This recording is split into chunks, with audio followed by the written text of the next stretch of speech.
I'm Susan Rice from the Cass County Historical Society. Today's May 24th, 2018. We're here at the Murray Christian Church with Clifford Rogers. Clifford and his family have been longtime members of Murray Christian Church, and last September we celebrated our 155th anniversary, which was kind of a surprise to us, but we'll get into that as we visit with Clifford. So, Clifford, you want to start off in the beginning of the Murray Christian Church? Well, I'll start off where we're at now, 155 years. All right. When we started looking at this celebration we were planning, we did want to be sure that we were getting the right anniversary. We've had several anniversaries, of course, in the past, but we'll get to those in a little bit. I need to tell you a little bit of my background. I was raised in the Union area, went to school, graduated in 1951, Union Yankee, and my brother Merle graduated there in 1947. My family and I moved down there in 1942, my father and mother and my grandpa, who made his home with us. We were, came here from Ashland. I was born in that area, north of Ashland, Memphis, and that became the area that was known as the Meade Ordnance Plant. In the summer of 1941, the government began making plans for an ordnance plant in that area. That is a plant to manufacture bombs, shells, whatever, for a wartime thing. This is at the same time the government was assuring us we were not going to be in a war. But there was enough people that thought there was going to be a war that they were making plans. So in the summer of 1941, that is when this came out, that the government was going to be buying farm ground in order to put in this ordnance plant. I don't remember the number of acres that was involved, but it did involve 81 farms. That is 81 farm families who at this time were living happily there, and most of them had no idea or plans or ambitions to move to another farm. But this came about, so 81 farm families were going out every direction looking for a farm to replace the farm they were being displaced from. One of the biggest problems, of course, when you're dealing with the government government offered $90 an acre for this farm ground up there. The catch was you couldn't buy replacement farm ground for that kind of money, and this created a lot of problems. As I say, most of those farmers didn't want to move in the first place, and then to be offered a sum which may have been less than it's worth. I don't know that part. But anyway, my parents and grandpa came to the Union then, and they purchased their land for $120 an acre, which by today's standards sounds pretty cheap. But if you're thinking the percentage difference between the $90 they were receiving and the $120 they had to pay out, it was quite a bit. There was a court case to take it to court to sue the government to get more money. If you sue the government, you know that doesn't generally work out well. This didn't work, so they settled for the $90. And we moved to Union in February of 1942. Shortly after the time we arrived here, my family associated with the Murray Christian Church, which at that time was the church at the east end of Main Street in Murray. At the time we had started going there, and as I say, 1942, the church had been there several years already. There had been, for some reason, a 46th anniversary. I don't know what the significance of 46 is, but this mainly, I believe, from what we can understand, came about because of the writings, the collection of Addie Park. She'd been a historian in that church for many years, and it was upon her recollections and writings and the things she had saved that a lot of this 46th anniversary took place. At the time we arrived there in 1942, they were having a 50th anniversary. Well, again, 50th anniversary of what? Well, at this time, they were celebrating 50 years of the Murray Church being in at the eastern end of Main Street, which that church was built in 1892. So this was a 50th anniversary.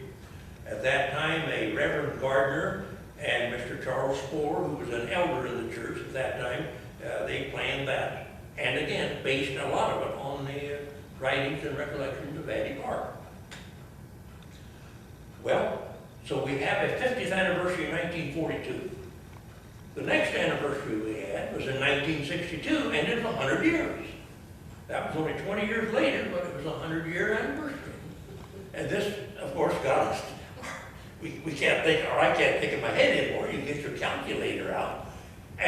But we find that the 1962 is significant because it was 100 years earlier, in 1862, that this church was actually established down on the banks of the Missouri River at Rock Bluff.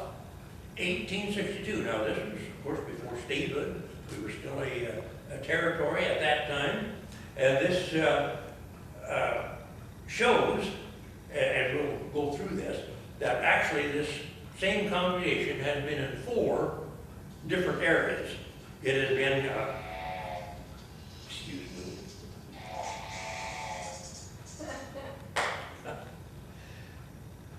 They have had their church at 4 different locations, and we'll cover those.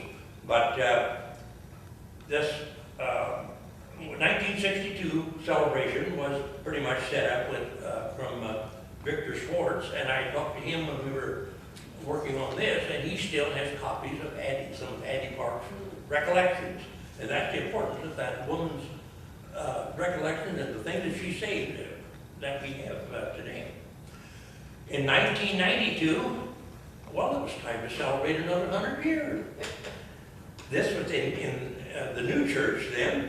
1992 celebrated 100 years of the church in the town of Murray. And we're still talking the same congregation, but just celebrating different things. So in 2017, when the committee started putting this together, we wanted to be sure we got the right anniversary. So we counted back all the way to 1862, to our beginnings, and determined it 155 years in 2017. So that is what we started to do, and in particular, we wanted to find out more about this church that was established in Rock Bluff and later reestablished, or not reestablished, but moved to Rock Creek. In Rock Bluff, this in 1882, the church was organized. And this, again, the records we have come from Addie Park. Well, obviously, she wasn't born at that time, but she had an inside connection. Her mother, Mary Wiley, was baptized in the Missouri River in 1863. That would have been 1 year after the church was established. So we can assume that a lot of this early history that Addie preserved came from her mother. Is the only She grew up hearing about it. Yes, yes. So, this record keeping that she did is responsible for much, or most, almost all, you would say, of the history we have of these early churches.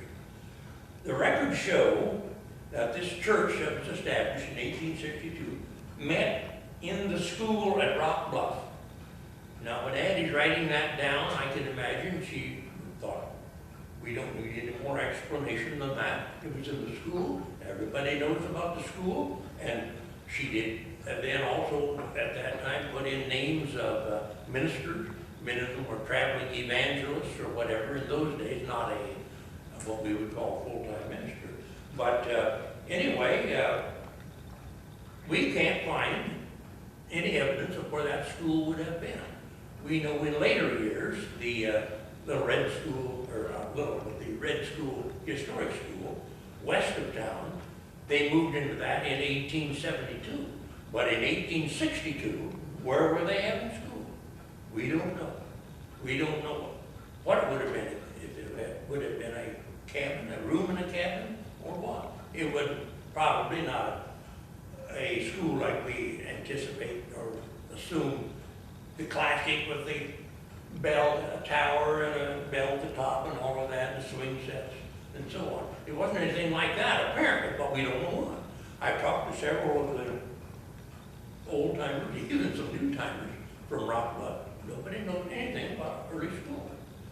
At the on a map showing when Rock Bluff was platted, which was platted very ambitiously, as a matter of fact, it was going to be a pretty big town.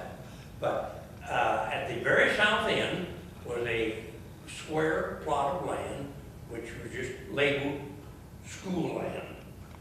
And my understanding of it was, this is the way the government was helping, even though this was still a territory, not a state, but they were helping to arrange for places that schools could be built. In other words, they were setting aside a plot of ground, usually in the neighborhood of an acre, but maybe one per section or whatever their guideline would have been. But they would set that up, and then when the time comes to build a school, the land was already there, and it would be obtained from the federal government and used as a school. It would never be involved in private ownership. But as far as I can tell, even though we know where that was plotted, it's never been anything but farm ground. So, in 1872, after 10 years meeting in this school, wherever it was, by the way, I believe that at about this time, the county school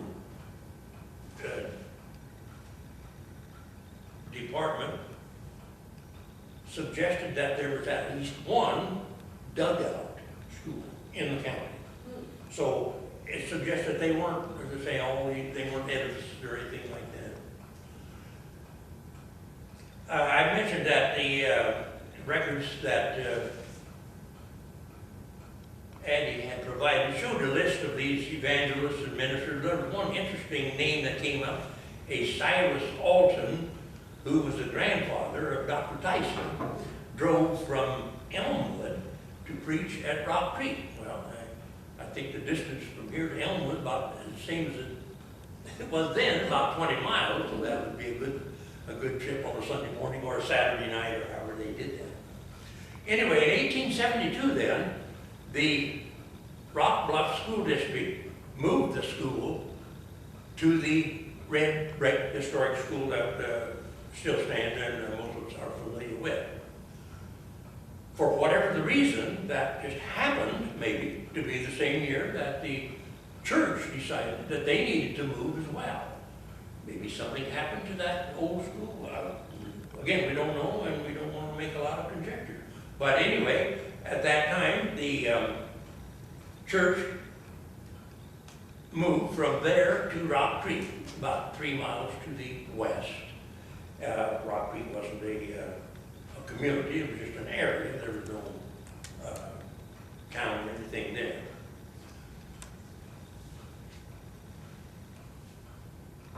And we find the same thing, or don't find the same thing, you might say. Where was the school? They met in the school. That's what the records show. They met in the school at Rock Creek. But where was it? No old timers can help with that, except for the school that was built later, which we'll get into. But otherwise, there's no records of that. We do have a testimony of one man who says he remembers his grandmother said at one time there was a church on the east side of 12th Avenue or Rock Bluff Road. A church. Well, it could have been another church. It could have been some building that 5 days a week used as a school. On Sunday it was a church because those Christian groups met there. Well, again, we just don't know much about that. But I did find a map dated 1961, which was before the Beaver Lake went in, and still showed the farmland at that time. And at that time, directly east of 12th Avenue was a square that had been written in, approximately half an acre.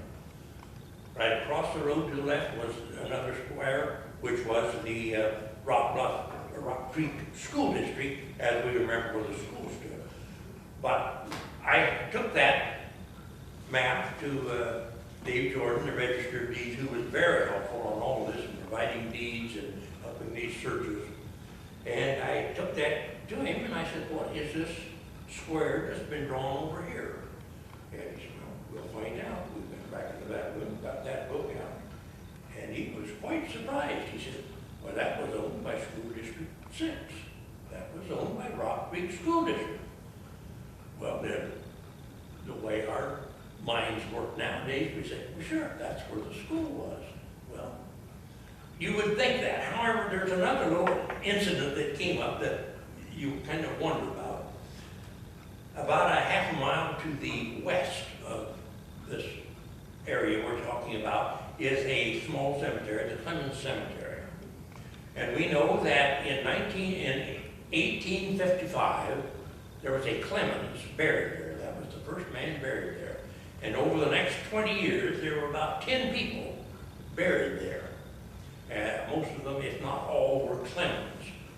Well, in 1875 then, that piece of ground was sold. And who do you suppose was the buyer of that area? School District number 6 bought this, and the deed specified that it was 1 acre to be used as a cemetery. So we have School District number 6 buying an acre of ground designated as a cemetery. Now, why would that be? I certainly don't know, but apparently the school board had a reason for doing it. I have no idea what it would be. They kept the deed to that until 1907, when it was deeded to the Clemens Cemetery. But what their purpose was, I really don't know. Well, anyway, in 1883, this group that's been meeting in this Rock Creek School, wherever it was, they decided they were going to build a church. Again, they've been meeting in a school for 20 years. It would be nice to have their own church.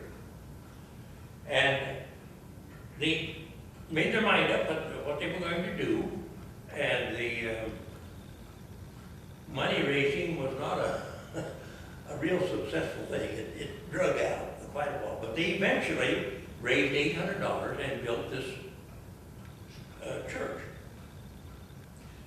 Now this ground that they bought was approximately 3/4 of an acre, and the deed says that it was purchased by the Rock Creek Christian Church, and this was from a farm of 175 acres owned by one McGinnis Clemens. This was my late wife Peggy's great-great-grandfather. The southern boundary of this was the old Rock Bluff Road, which, and if you would remember, at that point, it wasn't an east and west road. At the place where this is, it was more of a northwest to southeast diagonal, and that formed the southern boundary of this property. So the $800 was raised, and they built their church. And there was one other side that I found in some of the young diaries. Mentioned one time there were 500 Indians that were camped along Rock Creek, maybe in this area. I don't know about that, but I don't know how common an occurrence that was. As far as I know, most of the Indians and settlers got along all right. But in this case, it had the makings of an incident, apparently, because one of the Indians' dogs killed a sheep belonging to Mr. Clemens. Mr. Clemens apparently was not one to be trifled with. He shot and killed the dog. And again, the diary just mentioned that an incident was avoided, so they worked it out some way. But these were the things that were going on at that time when these people were building their church. So they built that church. Now, let me get caught up here on these names and so on here. When we searched into the history of the Rock Creek Christian Church site, we have several property deeds showing a succession of owners of the property. First purchased in 1883 by Christian Church of Rock Creek from the south side of McGinnis-Clemens 175-acre farm. This property was described and recorded in 1886. It is approximately 3/4 of an acre. The church was in use about 8 years when the congregation moved to Murray to build a new church. The church was torn down in 1897 and the lumber was used to build the parsonage in Murray. The church in Murray was built in 1892. As per the deed, if the property was no longer used as a church, the ownership would revert to the previous owner. In 1897, the property was deeded by the owner to School District Number 6, and Rock Creek Schoolhouse was built on the site. The school was closed and consolidated with Murray, District 56, in the late 60s. In 1979, the property was purchased from District 56 by Ken and Lucille Erland, and they built a home on the property in 1989. The legal description today is the same as the original. We believe the church, the school, and Lucille's home were built in nearly the same spot on the property. The 3/4 acre plot remains as originally platted, and the plot is not now, nor ever was, a part of Beaver Lake. In 2017, this plot of ground still remains a place we can identify with those early Christian pioneers. It is located southwest of the intersection of Rock Creek Road, that's 12th Avenue, and Lake Court on the north side of the lake.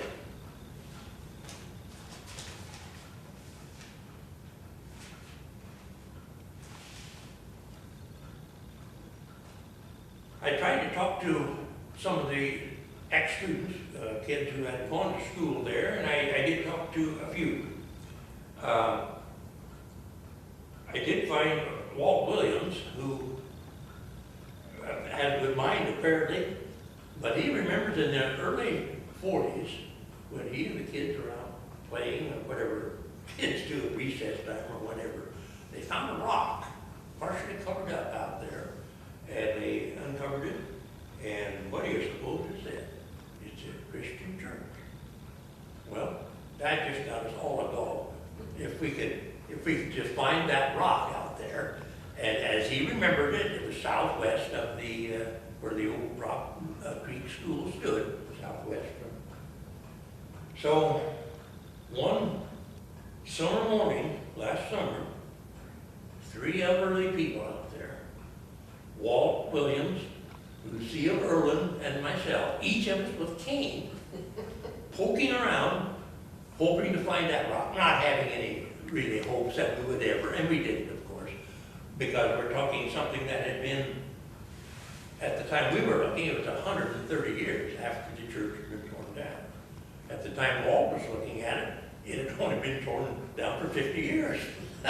But the rock was still there after 50 years. But what would it become of it? Again, one of those things. Did somebody pick it up and put it away? Is it up in the front of somebody's garage? Did it just get covered up? We don't know. So that's something we just had to move on from. But anyway, I tell Lucille that she has a unique place there because, first of all, her home is built on smart ground. Her home is built on the exact spot where that school stood. So she's on smart ground. She's on holy ground because I tell her that probably is near the exact spot where that school would have been.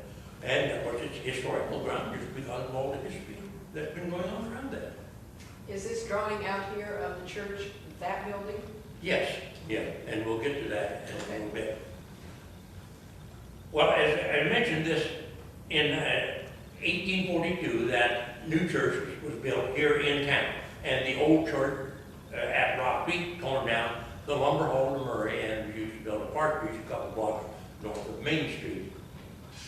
I mentioned that that picture that I saw, I remember hanging in the church in 1942, we still have that same picture hanging in our church here. And that was painted by a man. He was born in the 1870s down there in the Rock Creek area. His father was Levi Churchill, and he was one of the trustees named on the deed when it was deeded to the church in 1886. He would have been about 14 years old when this church was torn down. Now, all of a sudden, 50 years later, he's painting a picture of this church. I always wondered, where did he get the inspiration? Did he just his memory? He would have seen it as a boy. Maybe he would be going to church with his parents. But could he remember the details of that? Would he have made a sketch? Would there have been a photograph? We don't know. But in 1941, Thanksgiving 1941, was the day that he finished painting that painting. And it's a good-sized painting, about this wide, and as I say, it's hanging in our church today. But he finished painting that in 1941, what just been a couple weeks before the attack on Pearl Harbor. So I'm wondering, I don't have any information to suggest it's true, but I'm just wondering if that painting wasn't presented to the church on the occasion of that 50th anniversary. I don't know, but I do know that from 1942 on, that did appear in that church. So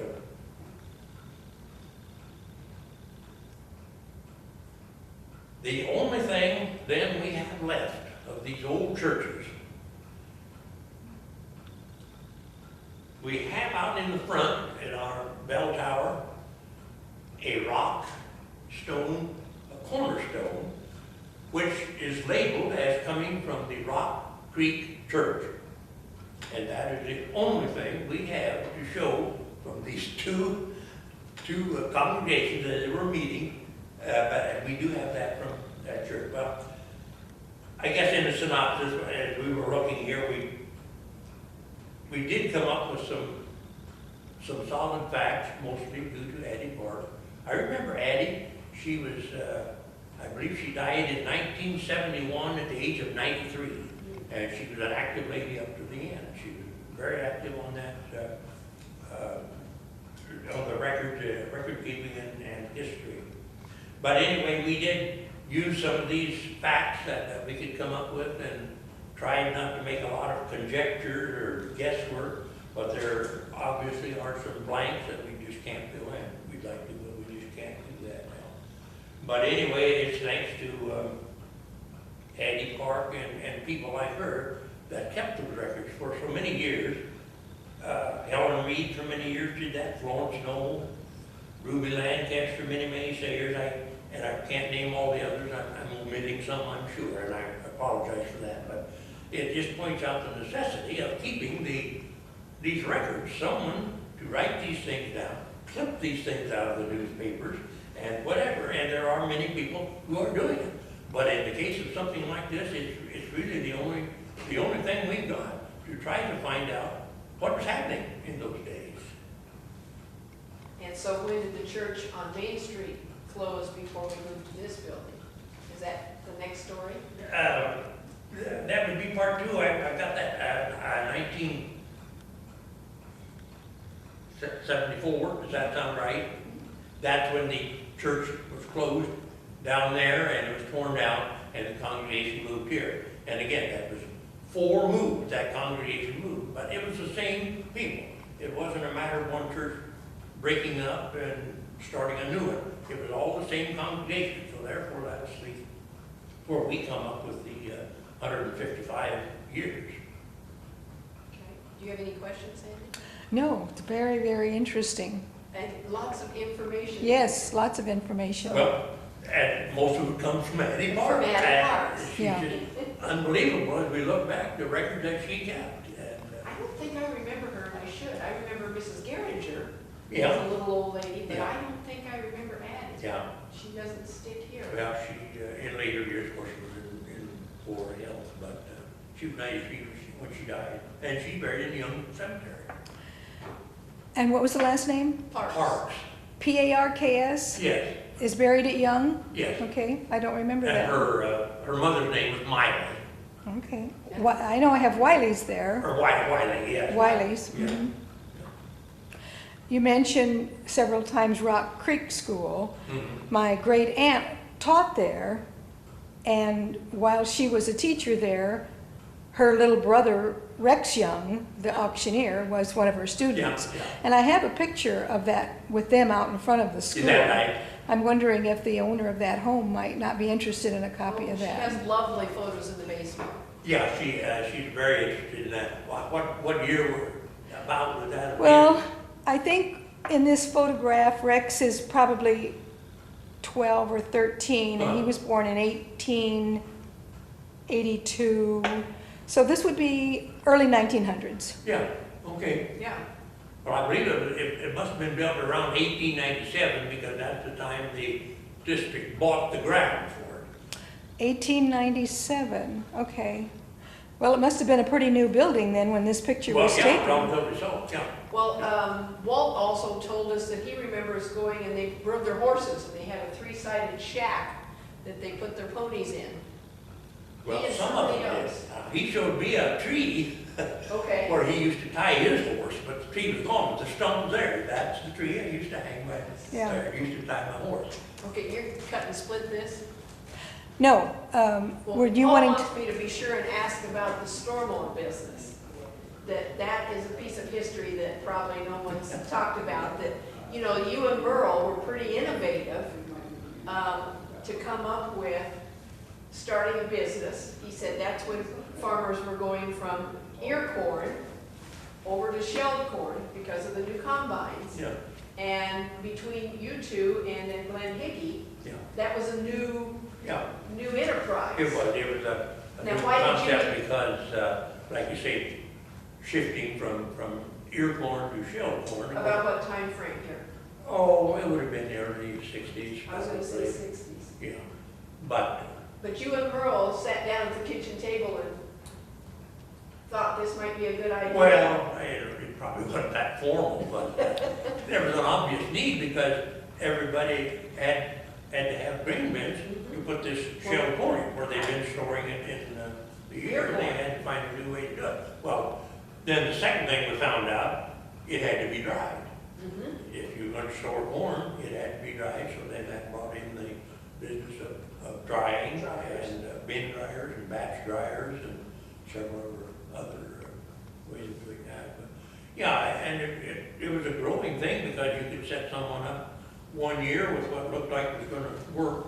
The next 5 years, maybe they've added more ground or whatever, and all of a sudden what they have is outdated, so they have to have bigger augers, more bins, or bigger bins, or whatever. And batch dryers. Yeah, yeah.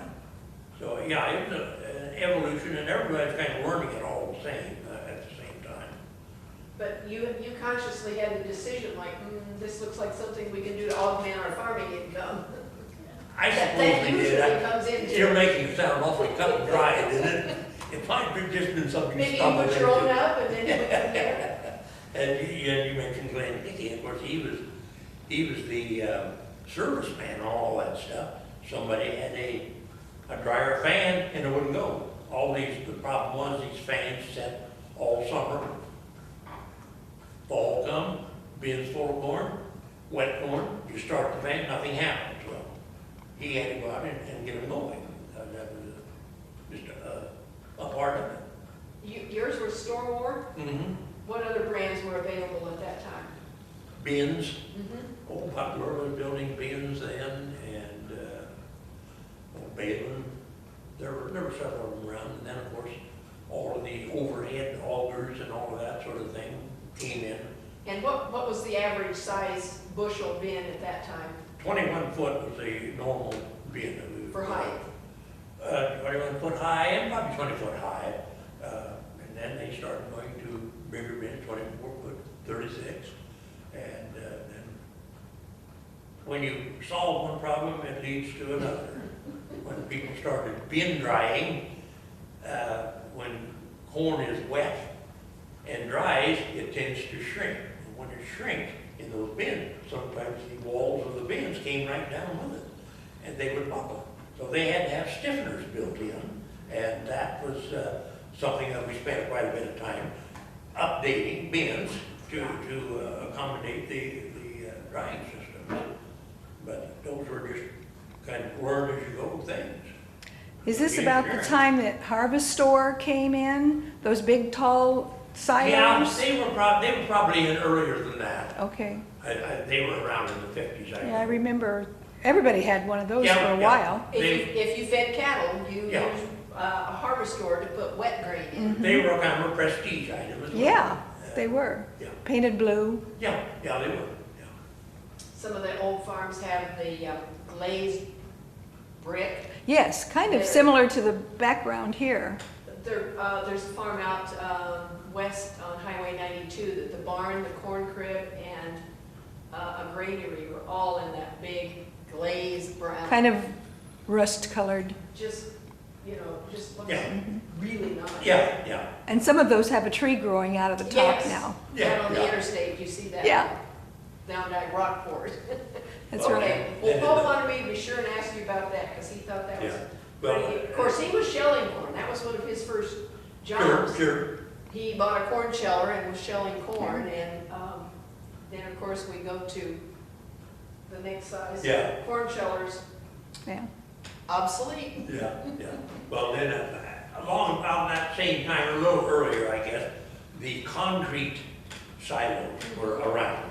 And some of those were made into corn cribs, either round ones We have one. or the D-shaped ones. Ours is round, it's Yeah. across the road, and it's been converted to hold Yeah, shelter. and those, it was a matter of plastering the inside, because they were open for aeration.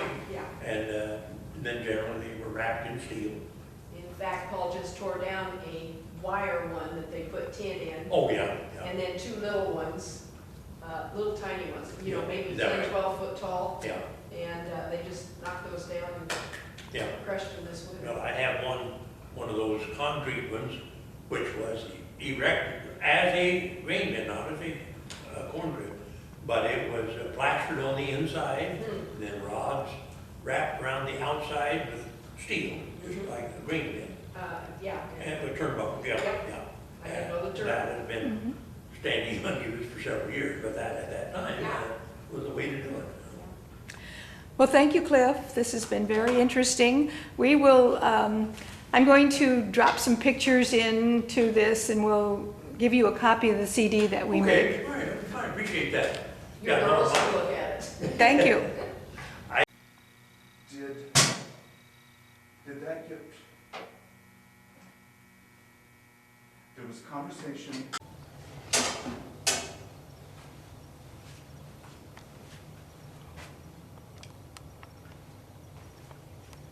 It was painted in 1941. Somebody was asking